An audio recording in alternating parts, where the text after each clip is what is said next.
Chapter 1. A New Kind of Normal. Daniel Crookshank smiled like a man who'd earned everything and resented everyone. His neighbors admired his neatly trimmed hedges and punctual garbage disposal. His co-workers thought him harmless, if a bit dull. His wife knew better. She'd learned early on that Daniel's politeness was skin-deep, like a laminate over rotting wood. He was the kind of man who held lifelong grudges over casual interruptions. He keyed luxury cars parked too confidently. He tampered with lunch containers left in communal fridges. Once, when his favorite bread doubled in price, he crushed every loaf on the shelf with slow, deliberate malice. Despite the venom bubbling in his soul, Daniel considered himself brilliant, a visionary, a misunderstood man tethered to mediocrity by bad timing and worse people. His true cathedral wasn't a church, it was his garage. And deep inside it, among the tangled wires and scorched circuits, something extraordinary was beginning to hum. Chapter 2. Sacred Ground. Daniel's garage wasn't just clutter, it was consecrated. The floor was scattered with solder burns, broken casings, and half-dismantled appliances he claimed held untapped quantum relevance. Old radios, modified blenders, tubes wired to fish tank pumps, each piece carefully placed, charged not with function, but with intention. It was here he built The Accountant. At first, it resembled an overcomplicated espresso machine fused to a pipe organ. Later, it became the size of an industrial-strength washing machine. It was an engineering monstrosity, but Daniel believed in its purpose, a device that would yield the perfect winning lottery numbers. Not statistically likely, guaranteed. He worked like a man possessed. Diagrams stretched wall to wall in chaotic elegance. He muttered to himself in sequences of numbers and curses. Sleep became optional. Marlene wisely stopped asking. Failures mounted. One machine launched paperclips across the room when agitated. Another hummed Morse code, insults to the neighbor's dog. But Daniel never lost faith, until one day a low hum, a pulse. The lights blinked, the machine shivered, and for a breathless moment glowing digits hovered in midair. Daniel Crookshank gazed upward, trembling. The accountant had spoken. Chapter 3. The Spark. Daniel didn't sleep that night. He paced his garage like a general in a war room, eyes darting between blinking diodes and curling wires. The machine glowed faintly, like it was alive, or waiting. He flicked the master switch. A tremor ran through the floor. Then, like fireflies drawn to vengeance, 6 glowing numbers materialized in the air. They hovered, slow and elegant, bathing the room in soft golden light. Daniel gasped. He scribbled the digits on a clipboard, breath caught in his throat. 6, 12, 33, 45, 18, 22. They felt right, mythic, world-altering. He clutched the clipboard to his chest like a sacred text. Outside, the world ticked along in boring arithmetic. Inside, Daniel Crookshank had just rewritten probability. Wealth wasn't coming. It was already his. Tomorrow, he'd erase his obligations, quit his job, cut ties, divorce clean. The machine had spoken, and now the universe owed him tribute. Daniel laughed in the flickering light. It sounded like victory. Chapter 4. Burning Bridges. The moment Daniel inked the last digit onto paper, he felt invincible. Not just lucky, chosen. The world wasn't something he lived in anymore. It was something to collect, catalog, and discard at will. First up, Marlene. She arrived home to find divorce papers on the kitchen table beside a sticky note that read, "Don't worry, my future doesn't include shared assets. You can keep the house." No explanation, no argument, just a clean break from the woman who once helped him sort screws by size in the garage. Next, his job.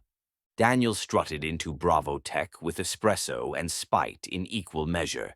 He delivered his resignation in the form of a mass email titled, "How to Leave a Ship Without Explaining the Iceberg."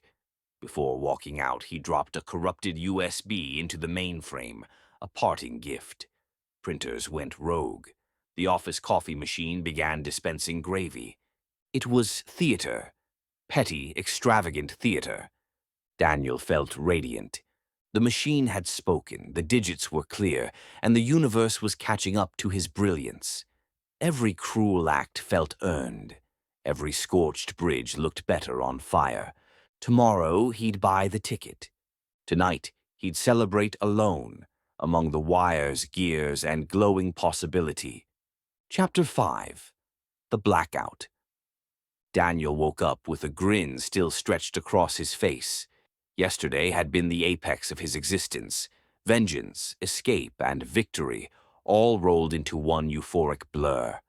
The numbers floated from his notepad into his dreams, repeating like a mantra. 6, 12, 33, 45, 18, 22. Perfect. Inevitable. He prepared his coffee with extra ceremony, savoring the last few drops of ordinary life before ascending to fortune. He sat in his garage, flipped the switch on the accountant, and waited. No fanfare this time, just a warm hum building deep in the machine's core. Then came the shimmer. It began in the wires, a ripple of heat and sound. The lights dimmed, dust lifted from the floor. The numbers appeared again, glowing, gentle, hovering like halos. Daniel laughed, spinning in place, arms raised. He was ready. Then, nothing. A sudden silence. The garage blinked out. His body slumped mid-spin. The clipboard clattered to the floor. Daniel woke on a hard bunk. The ceiling wasn't his. The smell was sterile, oppressive. Around him, iron bars, concrete walls, distant echoes of voices not kind. Panic surged. A prison guard approached, chewing gum, voice casual. "Relax, Crookshank.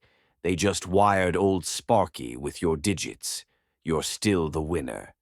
Daniel sat up, heart stalling. He looked down at his jumpsuit.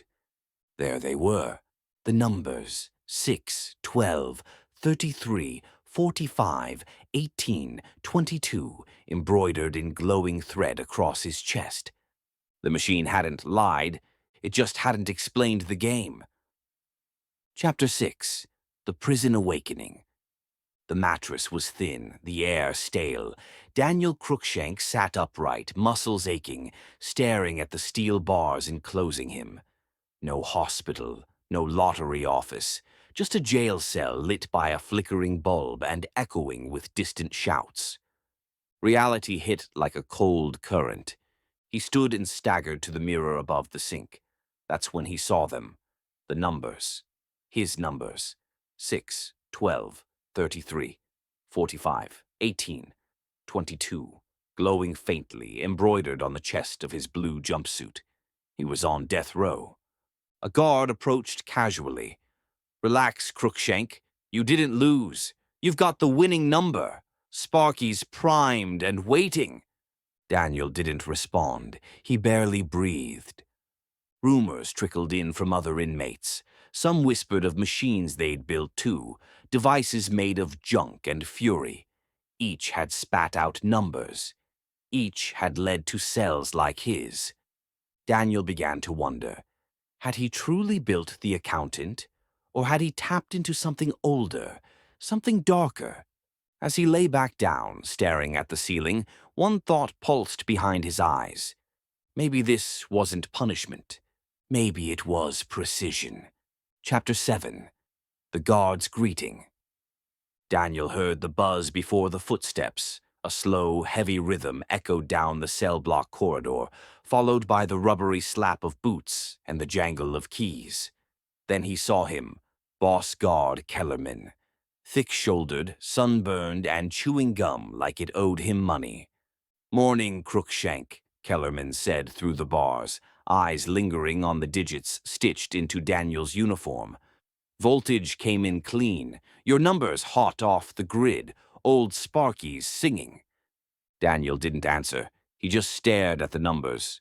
6, 12, 33, 45, 18, 22. They glowed faintly now, pulsing like a heartbeat. No one explained why. No one needed to. Kellerman leaned in, his smirk curling. We upgraded Sparky last month. No more dumb luck. Everything's precision-tailored now. You don't just get a random jolt. You get the one that fits. A personalized flash, like bespoke justice. Daniel swallowed hard. They say your jury scored you high on the spite index, the guard added, tapping a tablet. Not enough to burn the world, but plenty to light yourself up. Most guys get some kind of reasonable doubt. You're a full-voltage masterpiece. A long pause. Then Kellerman turned, walked away, whistling the tune to If I Had $1,000,000. Daniel sank back onto the bunk, the hum of fate pressing against his ears.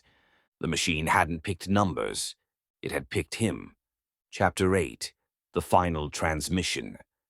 Daniel Crookshank was wheeled into the execution chamber, his jumpsuit glowing faintly with the numbers that once promised fortune. 6, 12, 33, 45, 18, 22. No crowd, no reporters, just the dull hum of old Sparky, freshly upgraded, calibrated for precision justice. As the straps tightened, Daniel didn't resist. He barely blinked. Somewhere inside him, the fight had burned out. But something else had awakened.